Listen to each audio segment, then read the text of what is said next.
बिल्कुल मेरी नजरों में क्या सारे लोग खड़े मेरे से मेरे अलग कि आप सलाह क्यों लेते, सबसे पूछ लीजिए गलत है या नहीं है, सबसे पूछ लीजिए। सब चाहते थे कि जब हम आगे बढ़े इस बार पाकिस्तान को नेस्तनाबूद कर दिया जाए, चाहे हम पक्ष के हैं चाहे हम विपक्ष के हैं।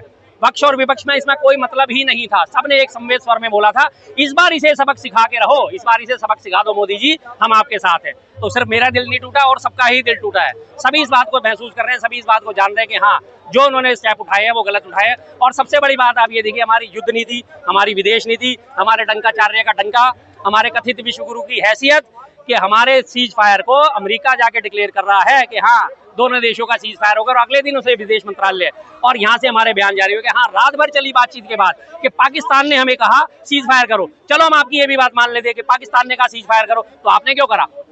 आपने क्यों करा? पिटने वाला बंदा तो हमेशा ही बोलता है भाई छोड़ दे, भाई छोड़ दे, भाई छोड़ दे, और जबकि आपको पता है कि ये फिर पलट के वार करेगा अगर इसे छोड़ दिया गया तो क्यों छोड़ा?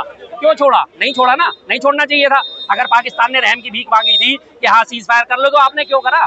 आपने क्यों करा? जब हम आपके साथ है, तन मन धन से आपके साथ है, तो आपने क्यों करा? इसका मतलब सेनापति में 56 इंच का सीना नहीं है, कारता है 56 इंच की, 5.6 का सीना है उनका, और कुछ नहीं है। सिर्फ लंबी जुबान है 56 इंच की जो हमेशा बक बक बक करती है। अपने पक्ष के लोगों को, अपने देश के लोगों को दबाने के लिए वो जबान बड़ी काम करती है, वो ताकत पूरी काम करती है।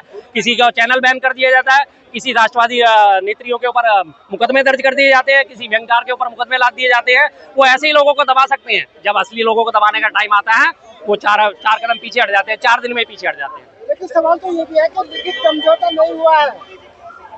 लिखित समझौता हुआ या नहीं हुआ, इससे फर्क क्या पड़ा सर? इससे फर्क क्या पड़ा? युद्ध करने के लिए क्या कोई लिखित में जारी हुआ था? जब हमने अटैक करा लिखित में जारी हुआ था? हो गया, सेना को ऑर्डर दे दिए, खुली छूट दे दी, हम सब गदगद थे, हम सब खुश थे। हाँ ठीक है जी, बढ़िया हो, इस बार सबक सिखाने का अच्छा मौका है और सबक सिखाई जाए। तो फिर हुआ क्या? और समझौते की बात आप करते हैं, समझौते लिखित हो या अलिखित हो, ना पाकिस्तान है वो तो ना पाकिस्तान, उसने तो समझौते तोड़ने ही है। लेकिन अब तो तिरंगा यहाँ पर देश भर में निकालेंगे, वो निकालेंगे ही, और क्या करेंगे? अब अल्टीमेटली उन्हें यही फर्जी राष्ट्रवाद की शरण लेनी पड़ेगी कि नहीं जी हम तो तिरंगे के रखवाले हैं, हम तो तिरंगे के रखवाले हैं, इसी के पीछे छुप के वो अपनी जान बचाएंगे। बैकफुट पे आ चुके हैं, है नहीं आज उनके पास कुछ कहने के लिए, सुनने के लिए, समझने के लिए।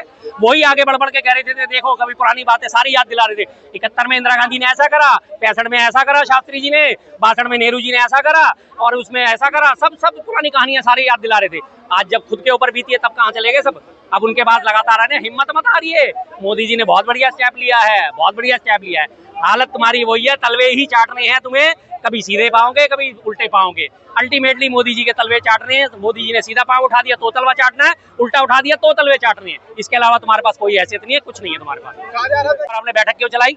जब सारा देश आपसे कह रहा है कि इस नापाकिस्तान के टुकड़े कर दो, इसे सबक सिखा दो, फिर रात भर मीटिंग करने का क्या मतलब है? लव लेटर यही लिखा करते थे 2013 में, यही इनकी भाषा थी कि वहां के भागे जाते हैं ट्रंप के पास, ओबामा के पास, मुझे बचाओ मुझे बचाओ। अब कौन आया बचाने? अब कैसे आपने मान ली? अब मुझे एक बात बड़ी ध्यान से आ रही है, अब दोबारा से आज मैं उस बात को समझ रहा हूँ।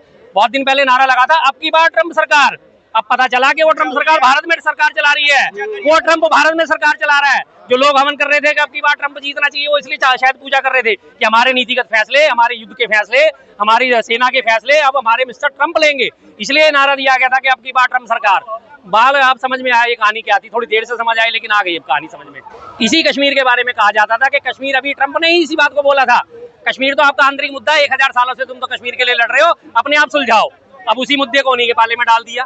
क्या विदेश नीति है आपकी भाई? क्या इतनी लचर विदेश नीति आज तक कभी नहीं देखी। आज पूरा देश वास्तव में इंदिरा गांधी जी को याद कर रहा है कि यही अमेरिका था जब निक्सन था। निक्सन का फोन आया तो 45 मिनट उसे फोन ही नहीं अटेंड करा इंदिरा गांधी जी ने। दूसरी बार फोन आया उसे होल्ड पे डाल दिया। तीसरी बार फोन आया उसने कहा मैं 7वां बेड़ा भेज रहा हूँ, भेज दो आप, मुझे कोई चिंता नहीं है, मैं इस पाकिस्तान के 2 टुकड़े करके रहूंगी। और आज हमारे यहाँ प्रधानमंत्री का बयान आता है कि रात भर चली बैठकों के बाद ये नतीजा लिया गया है, ये निर्णय लिया गया है कि हम युद्ध विराम करते हैं, लेकिन अगर पाकिस्तान की तरफ से कोई गोली चली तो हम गोला फेंकेंगे। अब वो गोला कैसे फेंकेंगे? वो हवाई गोला होगा, मुंह का गोला होगा। हम आपस में एक शब्दावली इस्तेमाल करते ना, यार भाई तेरे से काम था, तूने यार गोली दे दी, उस काम के लिए मुझे गोली दे दी। अब ये उसी के बाद के लिए उन्होंने गोला देना शुरू कर दिया। छोटी छोटी गोलियां लोगों को दी जाती है, मैं तेरा काम करा दूंगा तेरी गोली होगी, ये कहा जाता, कहावतें अक्सर होती है। इन्होंने तो सीधा कह दिया कि उधर से गोली चली। वो क्या सुधरेगा? वो कुत्ते की दुम है। कुत्ते की दुम कभी जिंदगी में सुधरती ही नहीं, कभी वो टेढ़ी की टेढ़ी रहती है, टेढ़ी की टेढ़ी रहती है। कुत्ते की दुम की सिर्फ 2 हरकत होती है, या तो जब कुत्ता डरता है तो दुम दबा के भागता है, अपनी टांगों के बीच में तुम मोड़ लेता है, और जब वो शेर बन के खड़ा होता है तो वापस मोड़ लेता है उसे। उसके अलावा उसकी तीसरी कोई हरकत नहीं होती। आज वो कुत्ते की दुम पाकिस्तान छठी बार उसका मौका मिला था उसकी छठी पूछने का, लेकिन फिर वही हरकत कर गई। क्या दिक्कत है, क्या परेशानी है आपको? और उसके बाद अब अमेरिका आके चौधरी बन के कहता है अब दोनों देशों से मैं व्यापार करूंगा। क्यों दब गए आप? एक तरफ कहते हैं सारा विश्व हमारे देख रहा है, सारा विश्व हमारी सहायता मांगता है, सारा विश्व हमारे से सलाह लेता है। ऐसी सलाह लेता है? कैसे विश्वगुरु हो यार, तुम तो हद कर दी बिल्कुल ही। इस IMF की मीटिंग में जो है सदस्य देश शामिल हुए थे और ऐसा प्रेशर पैदा कर आके कि और देशों को अपने साथ मिला के और पाकिस्तान को लोन अप्रूव नहीं करवाना चाहिए था, उसके नो में वोटिंग करवानी चाहिए थी, और खुद ही अनुपस्थित रह गए। कितना शानदार प्रेशर है, कितना बढ़िया प्रेशर है कि हम आज उस स्थिति में आए कि लोगों के ऊपर प्रेशर पैदा कर सके, और फिर आप वही प्रेशर खा के बैठ गए। क्यों? किस वजह से? क्या रीजन था? इसीलिए कहते हैं कि सेनापति अगर मजबूत हो तो चाहे सेना इतनी सी हो तो भी जीत जाती है, और अगर सेना चाहे आपके पास अक्षोषणी सेना हो, 18 अक्षोषणी सेना थी कौरवों के पास, 18 अक्षोषणी सेना। एक अक्षोषणी सेना का उस वक्त मतलब हुआ करता था 1 लाख, और आज भी भारत के पास 15 अक्षोषणी सेना है, 15 लाख की सेना भारत के पास है। लेकिन जब सेनापति कायर हो तो सीज फायर करना पड़ता है। सवाल यह है कि जो दावे किए जा रहे थे कि दुनिया में डंका हमारा बज रहा है, हाँ जी, पॉलिसी हमारी चल रही है, तो वो कहाँ है? क्या लगता है? डंका सबने देख लिया, डंका कैसे फूट गया। इधर से भी ढोल फट गया, इधर से भी ढोल फट गया, इधर से भी, दोनों तरफ से ढोल बज रहा था, दोनों तरफ से फट गया। साफ साफ सबने देख लिया कि ढोल बज रहे थे, कैसे डंका बज रहे थे, और वो डंके कितने पिटे, इतने पिटे कि वो फट के हाथ में आ गए दोनों डंके, दोनों तरफ की खाल फट गई डंके की। किसी को नजर नहीं आ रहा ये डंका शाह से पहले बहुत साल 200 साल पहले 1857 की क्रांति में हुआ करते थे, जिनके नाम पे इनके उपकरण करा जाता है। थोड़ा सा लोगों की जानकारी दे दूं, उन्हें कहा जाता था डंका शाह। शेख अलाउद्दीन थे, 1857 की क्रांति में उन्होंने अंग्रेजों की नाक में दम कर दिया था। शेख अलाउद्दीन 1857 की क्रांति में अंग्रेजों की नाक में दम कर दिया। उस वक्त उन अंग्रेजों ने 50,000 रुपए का उनके ऊपर इनाम रखा था, और तब भी गद्दारी किसने करी थी? एक उसी तरह एक माई के मानने वाले के, जो अपने आप को हिंदू कहने वाले थे, तब भी गद्दारी करके उनको पकड़वा दिया था। 50,000 का इनाम। वहां का राजा था नृपेंद्र सिंह, जिसने उन्हें अवध में बुला के और पकड़वाया था। इस तरह के गद्दारों की कहानी बहुत पुरानी है। तो आज उसी डंका शाह की तरफ चल रहे थे, लेकिन डंका शाह का डंका फट गया। बिल्कुल होता। आज वो उसी बात को हम भी याद कर रहे हैं। पर उपदेश कुशल बहुतेरे, एक बड़ी पुरानी कहावत है ना, पर उपदेश, दूसरे को उपदेश देना बड़ा आसान है, अपने ऊपर लागू करना उतना ही मुश्किल है। आज वही बयान बार बार याद आ रहा है। कहाँ हो भाई? कहाँ है 56 इंच का सीना? कहाँ है 56 इंच की छाती? कहाँ है डंकाचार्य का डंका? कहाँ है विश्वगुरु की हैसियत? क्या हुआ? सारा देश एक सम्मेत स्वर में खड़ा हुआ था, सारा देश एक सम्मेत स्वर में खड़ा हुआ था। एक भी व्यक्ति आपके विरोध में नहीं था इस मामले को लेकर। अंदरूनी राजनीति में आपके सैकड़ों विरोधी हैं, हम भी विरोध करते हैं, लेकिन इस मामले में पहले दिन से ही हमने साथ दिया था।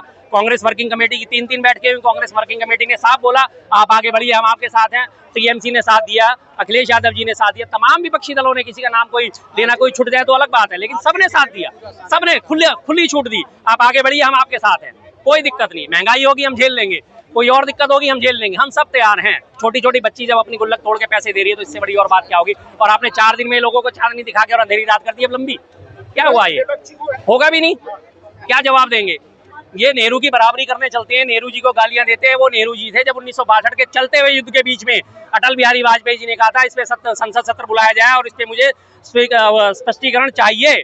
नेहरू जी ने कहा ठीक है, बिल्कुल। संसद सत्र आहूत हुआ, संसद में उन्होंने बताया क्या घटनाएं थी, क्या कारण थे जिसकी वजह से युद्ध कारण हुआ है, उसके बारे में सारी डिटेल उन्होंने दी थी। कभी की विपक्ष को उन्होंने कम कर नहीं आका। विपक्ष की जो जायज चिंता होती थी उन्हें दूर करा जाता था, लेकिन आज विपक्ष जितनी भी मर्जी बात कर ले उसकी बात नहीं सुनेंगे। संसद सत्र की बात कर रहे हैं, फिर वही ढीठ पना बनाएंगे। अब 4 दिन से 2 दिन से सुबह से ले, अरे तुम्हें नहीं पता, शेर जब शिकार करता है तो लंबी छलांग लगाने के लिए 4 कदम पीछे हटता है। अब वो 4 कदम पीछे ऐसा हटा है, शेर के पीछे खाई में जाके गिर गया, उछल के बाहर ही नहीं आ सकता किसी भी कीमत पे। ये बीजेपी IT सेल के ट्रोलर है सारे के सारे, जो उन्हें ट्रोल कर रहे हैं। आज उन्हीं के पैदा करे भस्मासुर, आज उन्हीं के सर पे हाथ रखने के लिए पीछे पीछे भाग रहे हैं। भस्मासुर याद होगा सबको, एक राक्षस था जिसे शिव जी से वरदान प्राप्त था कि जिससे सर पे हाथ रख देगा वो जल के राख हो जाएगा, तो शिव जी के पीछे ही भाग लिया था वो। तो आज यही वो भस्मासुर है कि जो लगातार अब IT सेल वाले जो हैं, विदेश सचिव हैं, उन्होंने जो सरकार ने बोला, सरकार का पक्ष सामने रखा, उनकी बेटी को थ्रेट देने जानी शुरू कर दी, उनको लगातार गालियां बकनी शुरू कर दी। तो आज ये वो IT सेल है जिनके मुंह खून लग चुका है। उन्हें कुछ नहीं चाहिए, उन्हें कुछ नहीं चाहिए, सिर्फ उन्हें ट्रोलिंग करनी है, ट्रोलिंग करनी है और सिर्फ ट्रोलिंग करनी है। हकीकत कुछ भी हो, बात कुछ भी हो, उन्हें सिर्फ ट्रोलिंग से मतलब है। तो देख लीजिए देश को कहां से कहां पहुंचाती है। जिस बात की हम लगातार आलोचना करते हैं उसका परिणाम आज सामने है। कुछ सवाल उठना जायज है जब आपके साथ आपके सेनापति आप बन के आगे खड़े हो, सीना तान के आगे खड़े हो, और पूरी सेना आपके लिए अपना सर कटाने को तैयार है।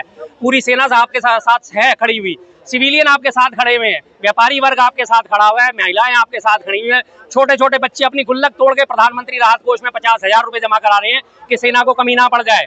प्रधानमंत्री राहत कोष में एक बच्ची ने अपनी गुल्लक तोड़ी थी, 25,000 रुपए उसके निकले, उसमें 25,000 और मिला के उसने जो है प्रधानमंत्री राहत कोष में भेजे, आप आगे बढ़ो, हम तुम्हारे साथ हैं। और ऐसे टाइम पे जब ये घुटने टेकने वाली बात कर दी तो शर्मिंदगी नहीं महसूस होगी? शर्मिंदगी महसूस नहीं होगी?